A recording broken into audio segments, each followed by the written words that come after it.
Hello दोस्तों, स्वागत है आपके अपने यूट्यूब चैनल स्टडी खबर में। आज हम आप लोग के बीच में लेकर के आए हैं हिंदी का 100 क्वेश्चन।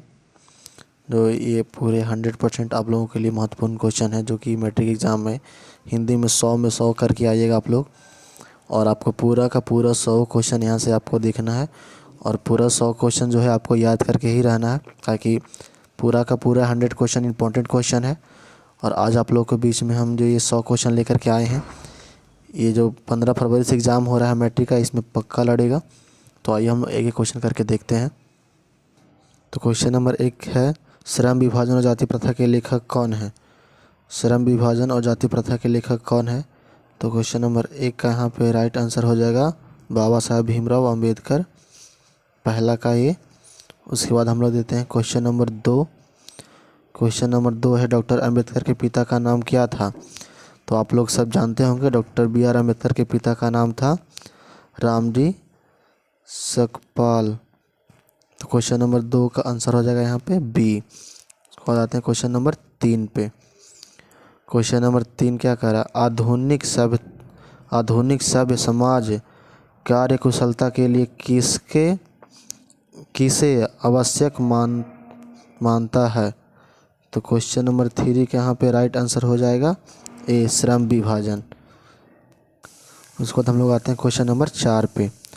क्वेश्चन नंबर 4 यहाँ पे क्या कह रहा है? जाति प्रथा भारत में बेरोजगारी का एक कारण बनी हुई है। तो क्वेश्चन नंबर 4 का यहाँ पे आंसर हो जाएगा सी। क्या क्या बोल रहा है ये? प्रत्यक्ष और प्रमुख। तो यहाँ पे ए और बी दोनों हो जाएगा, ए और बी दोनों हो जाएगा, यानी कि यहाँ पर राइट आंसर हो जाएगा सी, ए और बी दोनों।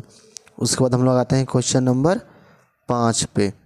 क्वेश्चन नंबर 5 कह रहा है कि मूक नायक क्या है?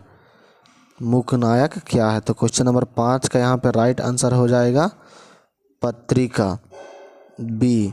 मूक नायक जो था वो पत्रिका था। उसके बाद question number 6, doctor Bhimrao Ambedkar की मृत्यु कब और कहाँ हुई? तो बी.आर. अम्बेडकर का जो बाबा साहब भीमराव अम्बेडकर का जो मृत्यु हुई थी वो 1956 में दिल्ली में हुआ था। 1956 में दिल्ली में हुआ था। तो इसका राइट आंसर ए हो जाएगा। उसके बाद हम लोग आते हैं क्वेश्चन नंबर 7 पे। क्वेश्चन नंबर 7 कह रहा है कि डॉक्टर भीमराव अम्बेडकर का जन्म कब हुआ? तो डॉक्टर भीमराव अम्बेडकर का जन्म हुआ था 14 अप्रैल 1891 के। ये हुआ था 14 अप्रैल को। तो इसका राइट आंसर हो जाएगा डी। उसके बाद हम लोग देखते हैं क्वेश्चन नंबर 8। क्वेश्चन नंबर 8 पे। तो क्वेश्चन नंबर 8 क्या कह रहा है? क्वेश्चन नंबर 8 में अम्बेडकर की दृष्टि से भाईचारा का वास्तविक रूप कैसा है? तो उन्होंने स्टोरी में बताया था कि दूध और पानी के मिश्रण की तरह उनका भाईचारा का रिश्ता है। तो 8 का आंसर हो जाएगा बी। ये सारे के सारे इंपॉर्टेंट क्वेश्चन हैं, आप लोग पूरा ऑब्जेक्टिव एकदम याद कर लेना है। उसके बाद हम लोग देते हैं क्वेश्चन नंबर 9। क्वेश्चन नंबर 9 के यहाँ पे ऑप्शन थोड़ा सा एक बढ़ गया है। क्वेश्चन नंबर 9 यहाँ पे क्या कह रहा है? भारतीय संविधान के निर्माण में महत्वपूर्ण भूमिका किसकी है मतलब? तो यहाँ पे जो संविधान निर्माण में जो महत्वपूर्ण भूमिका थी वो भीमराव अंबेडकर की थी। तो इसका राइट आंसर हो जाएगा ए। उसके बाद हम लोग देखते हैं क्वेश्चन नंबर 10। तो क्वेश्चन नंबर 10 यहाँ पे देखिएगा। क्वेश्चन नंबर 10 कह रहा है कि सभ्य समाज की आवश्यकता है। तो क्वेश्चन नंबर 10 के यहाँ पे राइट आंसर हो जाएगा अनुबम, बी।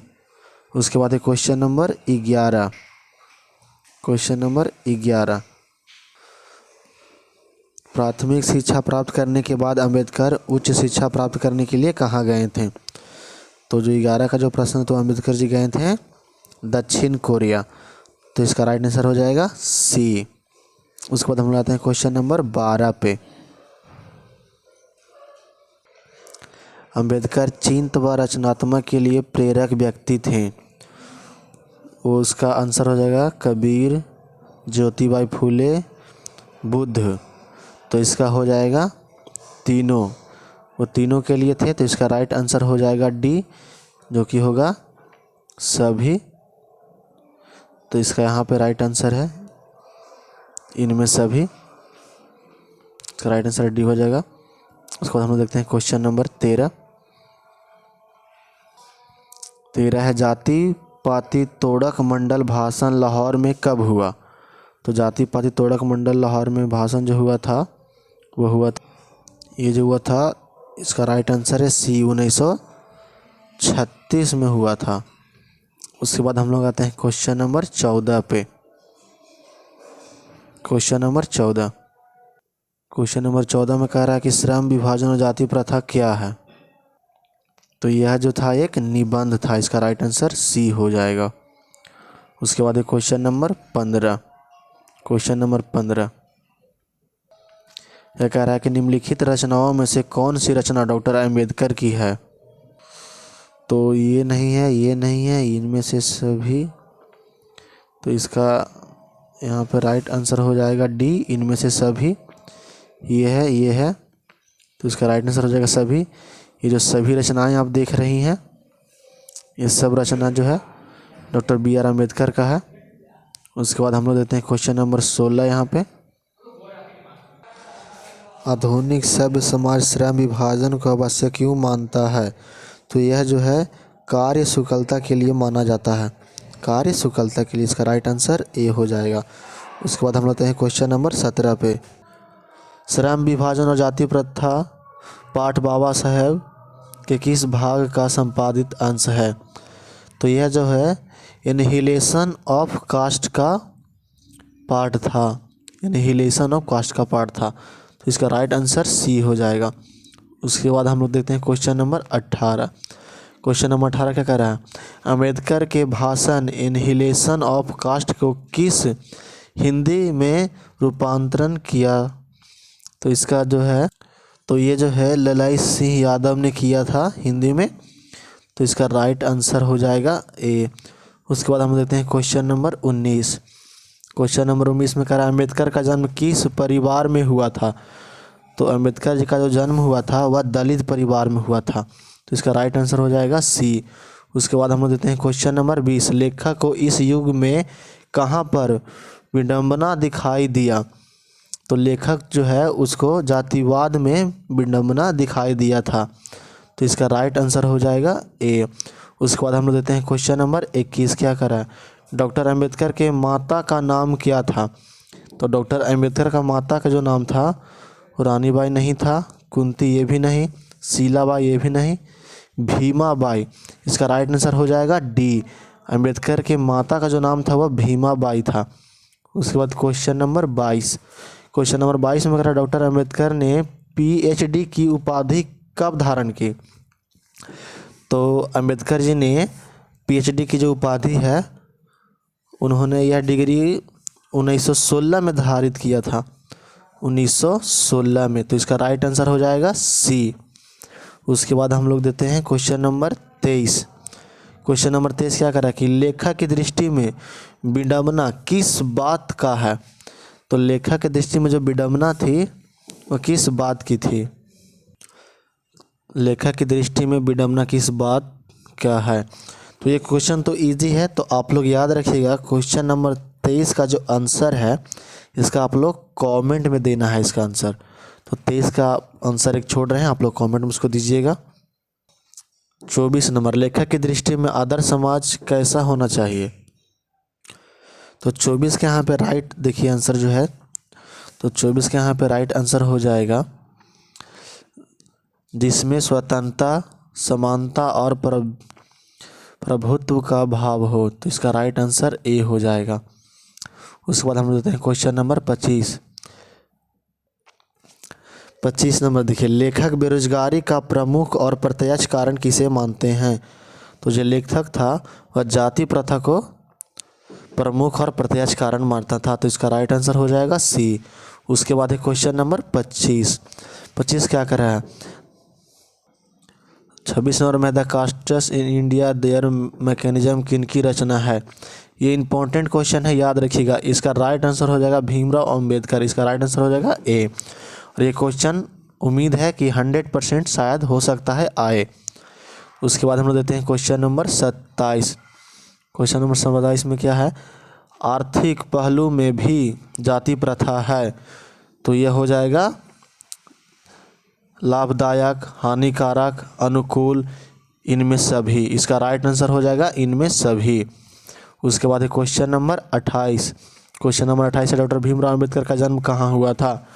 तो डॉक्टर भीमराव का जन्म कहाँ हुआ था? तो यह था महू, मध्य प्रदेश में। इसका राइट आंसर हो जाएगा ए। उसके बाद है क्वेश्चन नंबर 29। डॉक्टर अंबेडकर ने किस पत्रिका का संपादन किया? तो इसका राइट आंसर हो जाएगा सी, बहुभाषीकृत भारत। इसका राइट आंसर हो जाएगा सी। उसके बाद है क्वेश्चन नंबर 30। क्वेश्चन नंबर 30 क्या कर रहा है, भारतीय संविधान का निर्माण के रूप में हम किन्हें जानते हैं? तो ये हो गया इसका right answer D, Subhash Chandra Bose को भारतीय संविधान के निर्माण के रूप में, तो इसका राइट आंसर यहाँ पे हो जाएगा Bhimrao Ambedkar, option number B. उसके बाद हम लोग देते हैं क्वेश्चन नंबर 32। क्वेश्चन नंबर 32 देखिए, 20 के दांत से जितना भी क्वेश्चन है लगातार हम लोग इंपॉर्टेंट क्वेश्चन को देख रहे हैं, और 20 के दांत से जितना भी इंपॉर्टेंट क्वेश्चन था वो लगातार ले चुके हैं। तो यहाँ पे देखते हैं 20 के दांत शीर्षक कहानी के कहानीकारक कौन है? तो इसका राइट आंसर हो जाएगा आचार्य अनिल बिलोचन शर्मा, डी। 32 नंबर है, गिरधर लाल कौन है? तो जो गिरधर लाल थे वह मदन के पिता थे, तो इसका राइट आंसर हो जाएगा बी। उसके बाद हम लोग देते हैं क्वेश्चन नंबर 33। क्वेश्चन नंबर 33 में है, मदन ने कासू के कितने दांत तोड़े थे? तो कासू का जो दांत टूटा था वो मदन ने कितने दांत तोड़े थे? तो इसका हो जाएगा 2, आंसर सी। उसके बाद देखते हैं क्वेश्चन नंबर 34। क्वेश्चन नंबर 34 में है, नलिनी बिलोचन शर्मा के माता का क्या नाम था? तो नलिनी बिलोचन शर्मा के माता जी का नाम था रत्नाबाई शर्मा। इसका राइट आंसर हो जाएगा सी। उसके बाद हम लोग देते हैं क्वेश्चन नंबर 35। क्वेश्चन नंबर 35 देखते हैं, नलिनी बिलोचन शर्मा के कहानियों में किसके समग्र तत्व से उभर कर आए? तो इसका राइट आंसर हो जाएगा 35 का बी। उसके बाद हम देते हैं क्वेश्चन नंबर 36। क्वेश्चन नंबर 36 क्या कर रहा है, मोटर कार को किससे खतरा हो सकता था? मोटर कार को किससे खतरा हो सकता था? तो ये जो था खोखा से। इसका राइट आंसर सी हो जाएगा। उसके बाद है क्वेश्चन नंबर 37। खोखा खोखी किस भाषा का शब्द है? तो जो खोखा खोखी किस भाषा का शब्द है, ये जो है बंगला का शब्द है, तो इसका राइट आंसर सी है, बंगला। उसके बाद हम लोग देखते हैं क्वेश्चन नंबर 38। क्वेश्चन नंबर 38 का कर, ऐसे ही लड़के आगे चलकर गुंडे चोर डाकू बनते हैं, यह पंक्ति कहानी के किस पात्र से कही है? तो यह जो है कहानी की जो पंक्ति है वह है सेन साहब से कही गई है, सेन साहब से, तो इसका राइट आंसर हो जाएगा सी। उसके बाद है क्वेश्चन नंबर 39। खोखा खोखी का अर्थ क्या है? तो खोखा खोखी खेल का अर्थ क्या है? इसका जो है राइट आंसर है बच्चा बच्ची, ए। उसके बाद है क्वेश्चन नंबर 40। क्वेश्चन नंबर 40 क्या करें, खोखा का क्या नाम है? तो ये जो खोखा का जो नाम था वह था कासू। इसका राइट आंसर हो जाएगा 40 का सी। उसके बाद है क्वेश्चन नंबर 41। 20 के दांत कैसी कहानी है? जो 20 की दांत जो है कैसी कहानी है, वह है मनोवैज्ञानिक। इसका राइट आंसर हो जाएगा डी। उसके बाद है क्वेश्चन नंबर 42। सेन साहब अपने पुत्र को बचपना चाहते थे, तो जो 42 का जो है आंसर इसका हो जाएगा ए। उसके बाद है क्वेश्चन नंबर 43। पहले क्वेश्चन देख लेते हैं, ऑप्शन नीचे है। तो क्वेश्चन 43 में क्या कह रहा है कि मदन अक्सर किसके हाथों से पिटता था? मदन जो है वो अक्सर किसके हाथों से पीटता था। तो इसका जो राइट आंसर हो जाएगा, जो मदन जो था वो अक्सर किसके हाथ से पीटता था, तो वह था पिता के हाथ से। इसका राइट आंसर हो जाएगा डी। उसके बाद क्वेश्चन नंबर 44, नलिनी बिलोचन शर्मा के पिता का नाम क्या था। तो नलिनी बिलोचन शर्मा का जो पिता का नाम था वह पंडित रामवर्ता शर्मा था। उसके बाद है क्वेश्चन नंबर 45। क्वेश्चन नंबर 45 क्या कह रहा है, सेन साहब ने किसे खूब फटकार लगाई। सेन साहब ने किसे खूब फटकार लगाई, तो इसका राइट आंसर हो जाएगा वो है गिरधर लाल को। गिरधर लाल को सेन साहब ने खूब फटकार लगाई थी, आप लोग कहानी में पढ़े होंगे। तो इसका राइट आंसर हो जाएगा ए। उसके बाद हम देते हैं क्वेश्चन नंबर 46। क्वेश्चन नंबर 46 क्या कह रहा है कि 20 के दांत कहानी किस वर्ग के अंतविरोधों को उजागर करती है। तो 46 का जो है वह हो जाएगा मध्यम वर्ग के लोगों को। इसका राइट आंसर हो जाएगा सी। उसके बाद है क्वेश्चन नंबर 47, कासू मदन के साथ किस खेल में सक्रिय होना चाहता था। कासू मदन के साथ किस खेल में सक्रिय होना चाहता था, तो वह जो था लट्टू के खेल में होना चाहता था। इसका राइट आंसर हो जाएगा डी। उसके बाद हम देते हैं क्वेश्चन नंबर 48, सेन साहब किसके व्यंग्य के ऐंठ कर रह गए। तो इसका राइट आंसर हो जाएगा पत्रकार महोदय के व्यंग्य से। तो इसका राइट आंसर हो जाएगा ए। उसके बाद है क्वेश्चन नंबर 39, मदन की उम्र क्या थी। तो मदन की जो उम्र थी वो आप लोग जानते होंगे कि उसका उम्र जो था 5 से 6 साल का था। उसका जो उम्र था 5 से 6 साल का। इसका राइट आंसर हो जाएगा ए। उसके बाद है क्वेश्चन नंबर 50, मदन किसका पुत्र था। तो मदन जो था वह गिरधर का पुत्र था। इसका राइट आंसर हो जाएगा बी। उसके बाद क्वेश्चन नंबर 51, नलिनी बिलोचन शर्मा पटना विश्वविद्यालय के हिंदी विभाग के अध्यक्ष कब बने। नलिनी बिलोचन शर्मा जो थे वह पटना विश्वविद्यालय के हिंदी के विभाग में अध्यक्ष कब बने। तो इसका राइट आंसर हो जाएगा 1959 यानी 1959 में। इसका राइट आंसर हो जाएगा डी। उसके बाद है क्वेश्चन नंबर 52, नलिनी बिलोचन शर्मा का जन्म कब हुआ।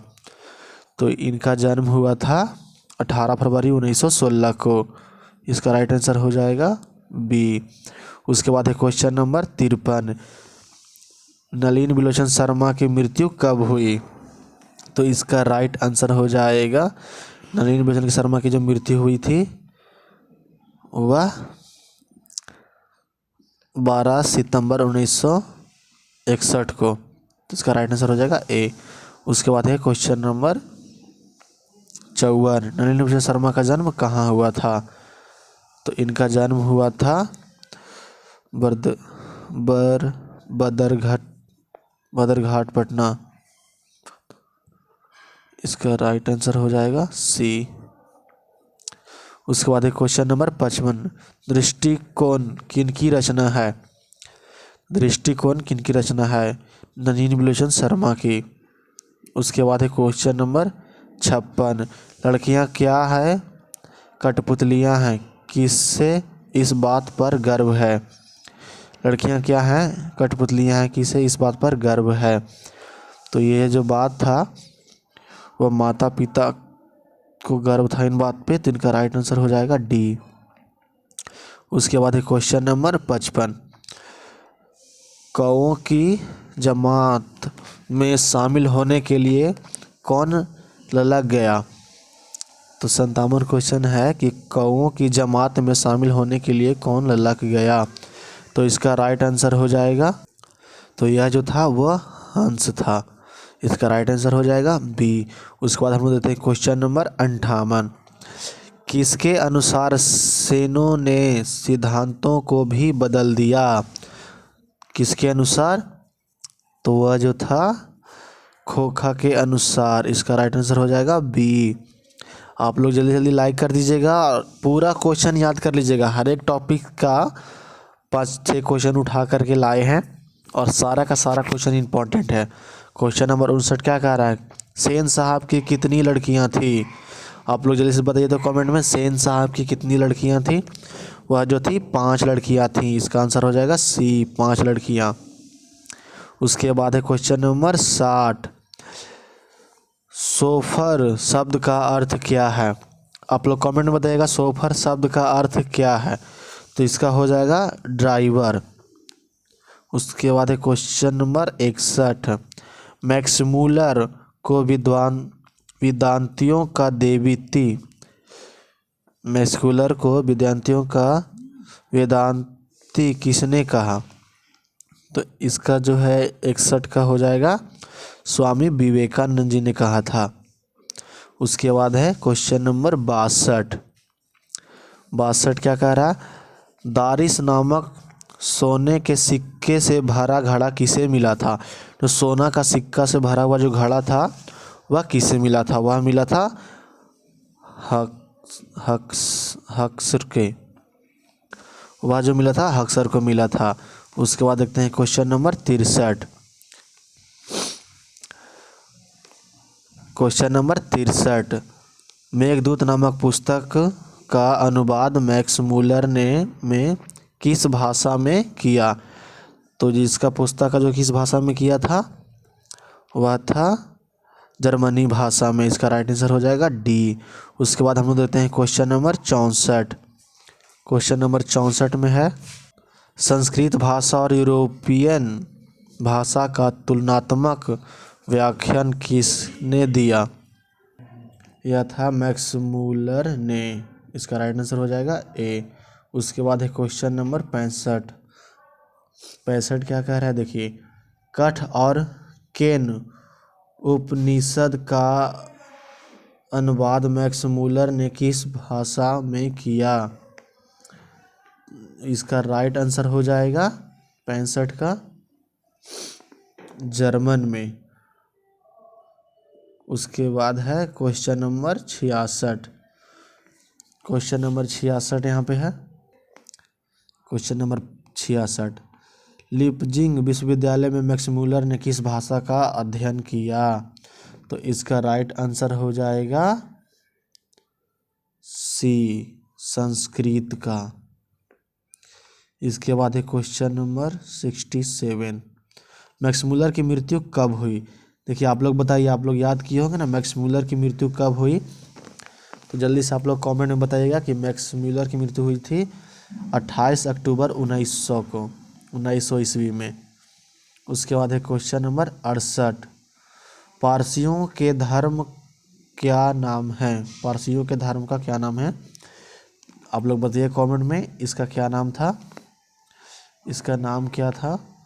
तो इसका जो नाम था वह था जरयुथर्स्ट।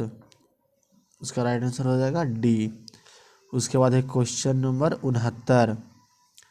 जनरल कनिंघम का संबंध किससे है? तो इसका जो संबंध था वह था पुरातत्व से। इसका राइट आंसर हो जाएगा सी। उसके बाद क्वेश्चन नंबर 70।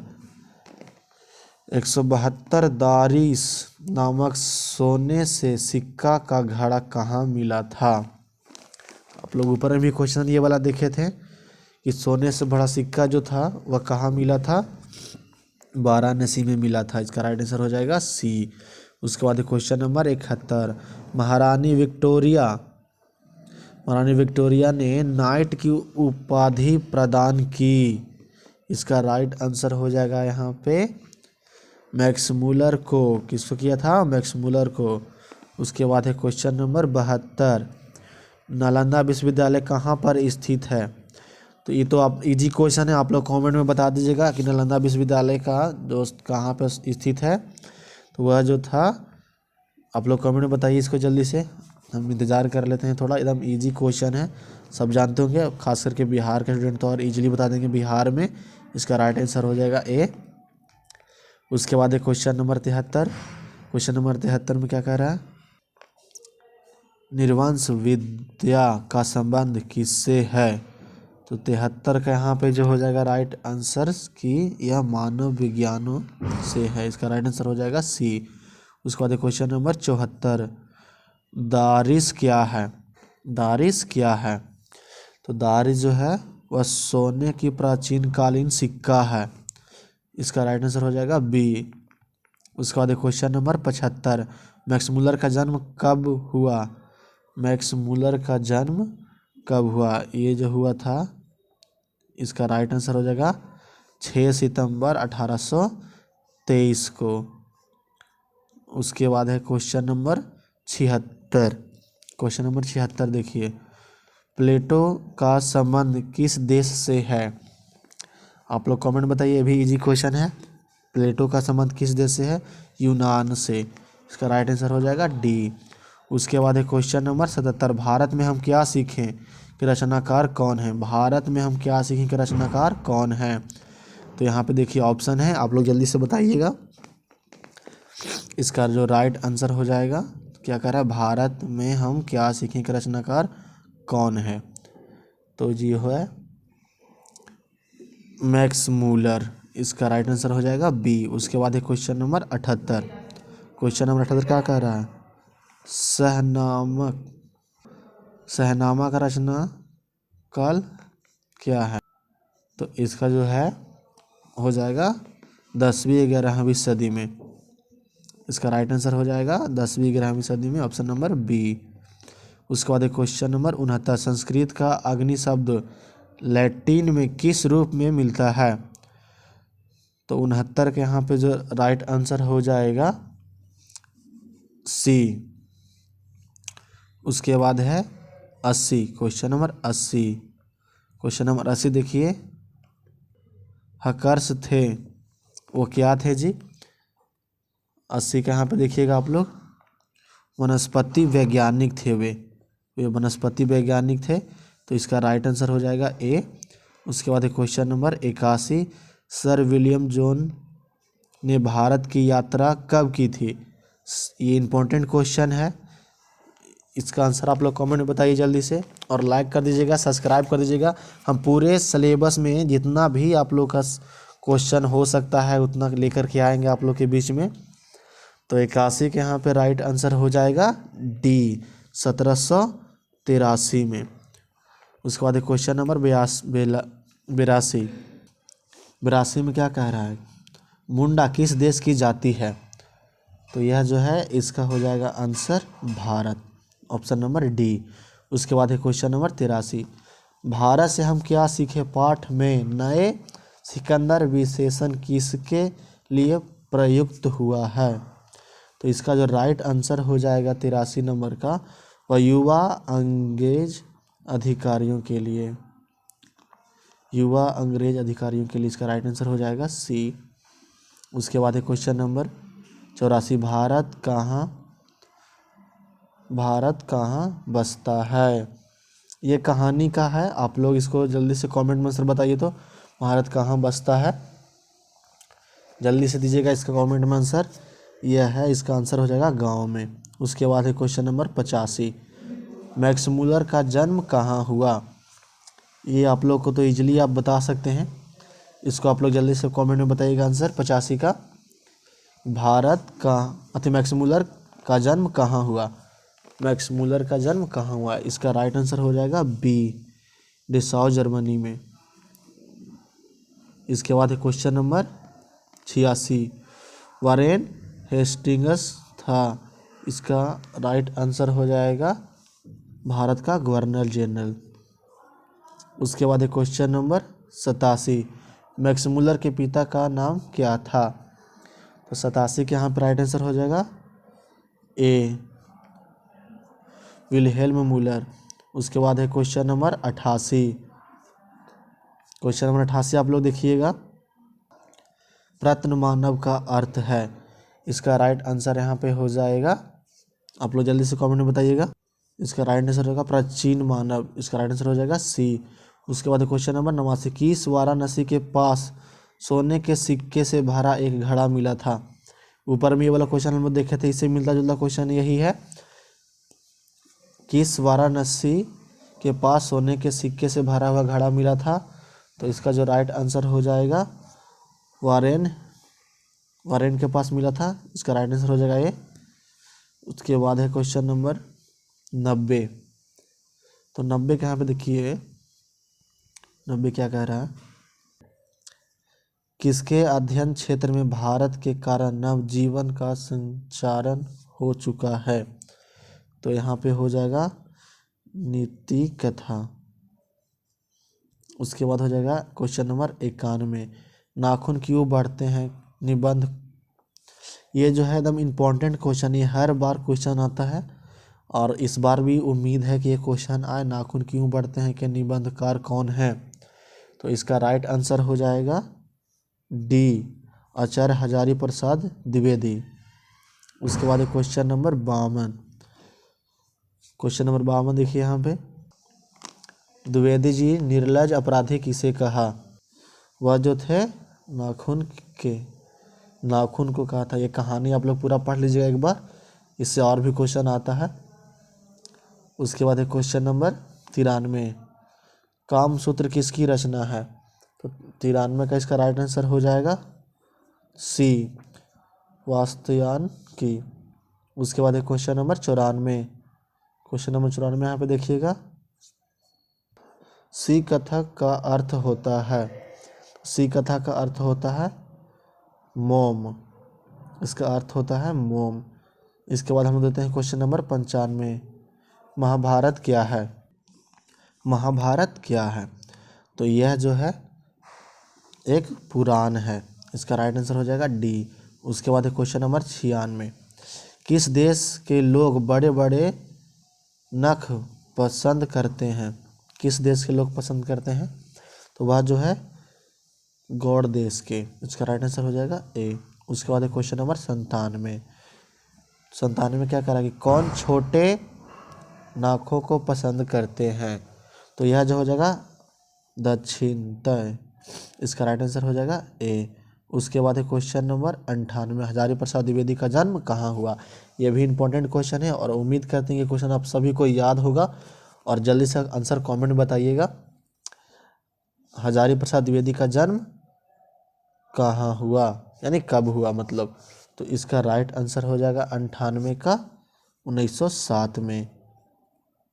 उसके बाद है क्वेश्चन नंबर 99, हजारी प्रसाद द्विवेदी का जन्म कहाँ हुआ। तो वहाँ पहले कब हुआ और ये हो गया कहाँ हुआ, तो इससे कंसेप्ट क्लियर हो जाएगा।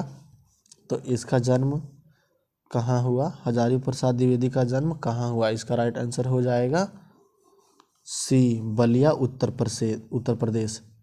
उसके बाद है क्वेश्चन नंबर 100, आप लोग जल्दी से जल्दी लाइक कर दीजिएगा, चैनल को सब्सक्राइब कर दीजिएगा।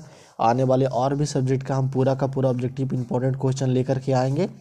और चलिए अब इसका लास्ट आंसर देखते हैं हम लोग कि इसका क्या कह रहा है 100 का, कि कौन मनुष्य का आदर्श नहीं बन सकते।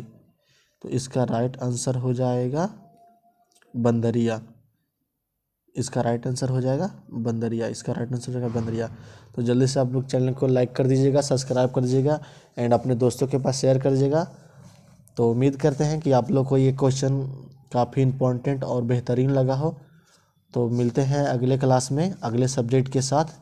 तब तक के लिए आप लोग चैनल को लाइक कर दीजिएगा, सब्सक्राइब कर दीजिएगा और उम्मीद करते हैं कि आप अपने दोस्तों के पास भी शेयर कर दीजिएगा। तो थैंक यू सो मच।